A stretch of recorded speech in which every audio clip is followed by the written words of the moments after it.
Accountants, have you ever wondered what to do if contacted by an IRS criminal special agent? Here's 3 things I want you to keep in mind, 3 sets of things. First of all, make sure you identify that special agent. Ask for their ID, ask for a business card, and then once you receive the card, let them know politely that your attorney or the client's attorney will be in touch. Important things to communicate to the client if they call you.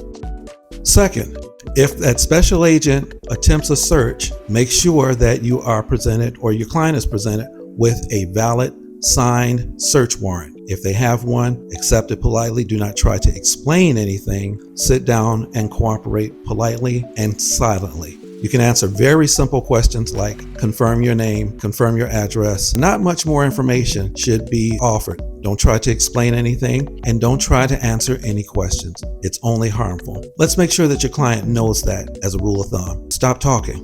Agents will be professional. Make sure that your client acts with the same amount of profession. Again, sit somewhere silently. Don't try to obstruct and don't try to help. Please don't try to help.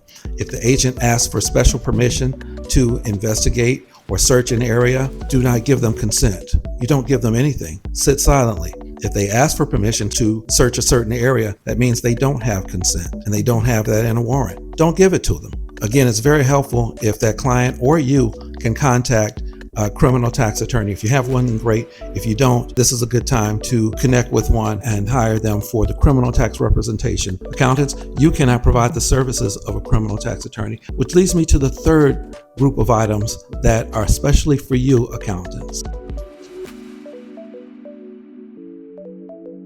Have you ever heard of accountant-client privilege communications? I hope that you have not heard of that because it does not exist. There is no privilege of communications between the accountant and the client. It means that those things that you and your client have discussed are fair game and are available for evidence for the IRS's or state government's criminal tax investigation. Because there's no privilege of communication, then this is also time for you to stop talking, because any statements that you may make to the special agents in trying to explain, in trying to help them understand, in trying to protect your client, and in trying to make this go away, those items can actually be used against your client and possibly against you. So very similar to what I suggested that you tell your client, you do the same. Stop talking. This is not time to make explanations. This is not time to try to make this go away. You should know that by the time the special agent has made contact with your client, or for that matter with you,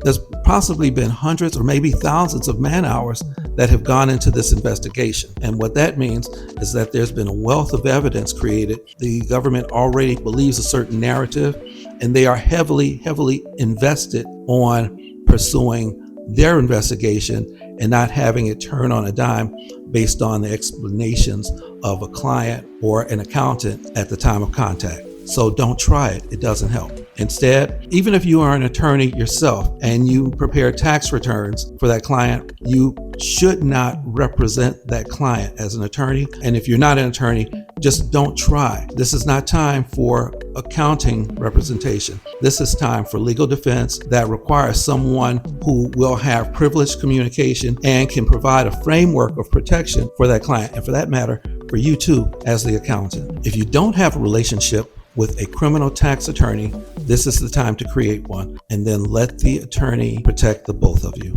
It really matters. Okay, folks, I hope this helps you. Take smart steps. Stop talking if you're ever contacted by a special agent, and good luck to you all. I'm Anton with StopIRSProblem.com. The company has tax law offices, and I'm glad to answer any questions in the future. But again, stay smart.